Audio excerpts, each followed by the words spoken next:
Bang, boleh jelaskan tadi Bang, kenapa akhirnya tidak boleh mendampingi Bang Hotman? Ya, tadi kan ini pertama jaksa kan menyampaikan bahwa dia melihat dari wajah-wajahnya katanya ada penasihat hukum yang baru. Nah, ini sudah disampaikan. Mana surat kuasanya? Ya, disampaikanlah surat kuasanya.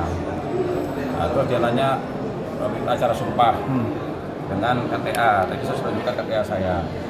Nah, begitu KTA saya sudah tunjukkan, dia nanya acara sumpah. Nah, kebetulan kan acara sumpah saya di mobil. Jadi saya keluar nih, sampai keringetan begini nih.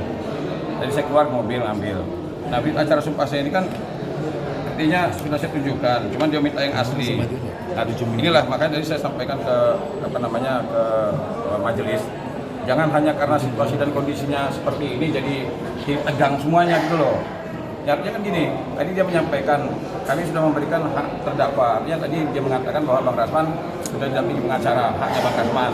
Ya tadi kan saya bertanya bagaimana dengan hak saya sebagai advokat, saya kan ada acara sumpah loh.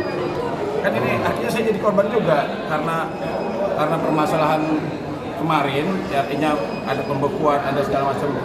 Kan biasanya acara sumpah itu tak mungkin dibawa yang asli. Nah, karena kan asli itu kan takut hilang dan sebagainya kan. Nah, tadi dia bilang sepanjang saya bisa menunjukkan yang aslinya baru bisa dipersidangkan. Padahal kan begini loh. Sebenarnya kan ini hanya syarat, tapi kan saya bisa buktikan bahwa saya seorang advokat. Nah, hanya tadi saya sudah sampaikan ke majelis hakim yang mulia, saya bilang jangan hanya karena permasalahan kemarin. Tadi kan ini kan bukan permasalahan saya kan, artinya permasalahan Bang Rasman sama Firdaus terkait dengan acara sumpah. Tapi terkait dengan saya kan nggak ada urusannya, nggak ada hubungannya gitu loh. Nggak ada hubungan sama saya.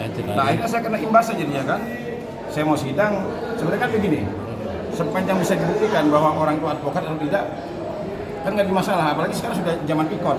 Di ikot itu jadi gini, seluruh pengacara di Indonesia ini semua punya ikot. Nah, di ikot itu semua yang asli ada di sana. Kan bisa dicek bahwa ini advokat atau bukan. Apalagi saya sudah tunjukkan tadi kan, dia minta yang asli. Nah, ini jadi akhirnya jadi korban juga. Ini saya suruh anak saya ngambil. Cuma sekali lagi lah, saya berharap begini. Saya baru berani jadi pengacara Rasman ini kan. Ketika saya mendengar bahwa benar nggak sih majelis hakim ini arogan gitu kan, kenapa kok bisa Rasman ini marah dan sebagainya. Nah, saya penasaran juga. Akhirnya saya mau menerima jadi pengacara Rasman kan, dan ternyata saya menyaksikan sekali ya dengan bukti saya dikeluarin nih. Ya kan hanya karena tidak mau bahas asli, bahkan saya advokat, ada berita acara saya, kan bisa dicek. Kalau seandainya saya ini bukan advokat, penjarain aja saya kan. Ini tadi saya sudah tunjukkan, tiba-tiba dia nyuruh bawa yang asli. Ini berarti lagi dibawa ini Bang? Bisa mendampingi Bang Rasman hari ini? Apa namanya, tadi jaksa biasanya begini ya, biasanya ketika jaksa, oh saya keberatan nggak ada yang asli, itu hanya dicatat, bukan menyuruh keluar advokatnya. Nah, ini kan makanya sebenarnya saya kan korban dari situasi dan kondisi. Baru saya sudah sampaikan ke majelis hakim, yang mulia saya bilang, saya ini kan seorang advokat, punya hak mendampingi. Nah, sepanjang saya bisa dibuktikan bahwa saya ini advokat, harusnya saya tidak boleh disuruh keluar. Nah, karena ada jaksa keberatan dan majelis memperkuat karena keberatan dari jaksa, saya tidak diperkenankan mendampingi Bang Rasman sepanjang saya belum membawa yang aslinya. Nah, ini kan artinya dia bilang, kan sini banyak pengacara Bang Rasman, kami memberikan haknya. Oke, hak Bang Rasman sudah didapatkan, tapi bagaimana dengan hak saya? Saya kan punya hak juga sebagai advokat. Apalagi saya bukannya, mohon maaf nih, saya bukan pengacara abal-abal loh. Ya bahkan itu bisa dikatakan banyak Rasman, Indo semua junior saya semua, saya dulu jadi advokat. Nah, saya pengennya begini loh, kan keadilan itu ya, majelis hakim bisa bertindak adil.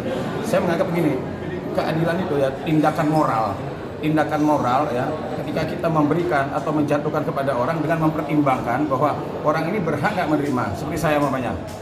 Akhirnya saya adil nggak buat saya seperti ini. Saya seorang advokat mau mendampingi klien saya jadi terdakwa hanya karena dia bawa asli, tapi kan saya advokat. Sama begini loh, teman-teman semua orang Indonesia punya KTP, karena nggak bisa bawa KTP, kamu dianggap bukan orang Indonesia kan, jadi kan begitu kan. KTP kita ada, cuma fotokopi. Tapi kan kita advokat orang Indonesia artinya gitu. Nah, ini akhirnya ya sudah tunggu aja kalau gitu. Di sidang-sidang sebelumnya cukup Bang? Berarti Abang hari ini nggak bawa berita acara semuanya? Yang asli ya? Asli. Bukan berarti Abang nggak punya ya? Bukan nggak punya, ini kan sudah ada fotokopinya. Ya. Tapi di sidang-sidang lain cukup dengan fotokopi Bang? Bahkan kadang-kadang nggak ditanya lagi. Ini kan makanya tadi saya katakan, jangan hanya karena situasi, ini saya jadi hilang hak saya ini kan. babak belur jadi ibarat kan. Kalau dulu ya mohon maaf ya, saya sudah cukup dikenal sebagai advokat. Kadang-kadang pun jaksa ketemu kita, emangnya jaksa itu nggak dikenal sama saya? Ada yang kenal.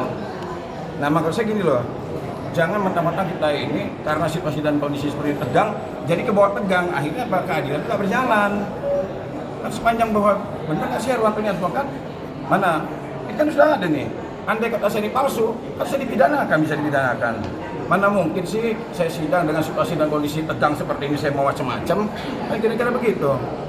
Nah, cuman ya sudah lah, nggak apa-apa. Artinya gini loh, saya mengamini artinya yang disampaikan rekan-rekan saya kemarin bahwa majelis ini arogan, artinya saya menyaksikan langsung.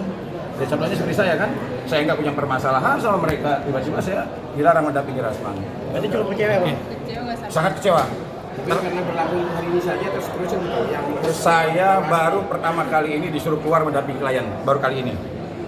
Seumur hidup saya puluhan tahun jadi advokat, baru kali ini saya disuruh keluar. Tadi kan sidangnya awalnya dibilang Iya. terbuka, sudah tertutup lagi.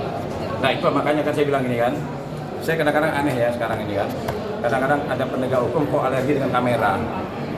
Padahal kamera ini bisa memaksa orang yang tadinya tidak peduli jadi peduli, yang tidak dermawan jadi dermawan, orang yang tidak baik menjadi baik. Seharusnya dengan kamera-kamera seperti ini ya, yang tadinya ada orang berpikiran jahat jadi nggak jahat loh. Ingat loh kamera ini, kadang-kadang kita nggak dermawan gara-gara ada kamera jadi dermawan. Nah sekarang saya melihat bahwa kalau seandainya ada penegak hukum yang alergi terhadap kamera, ada apa?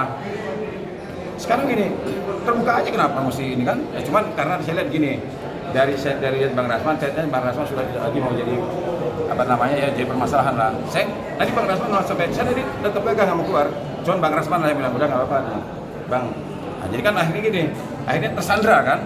Orang mau menegakkan hukum tersandra kenapa? Karena situasinya seperti ini.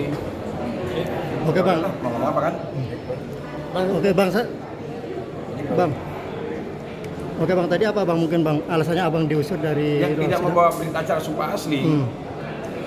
Hanya itu aja. Ya udah, saya udah nggak masalah lah.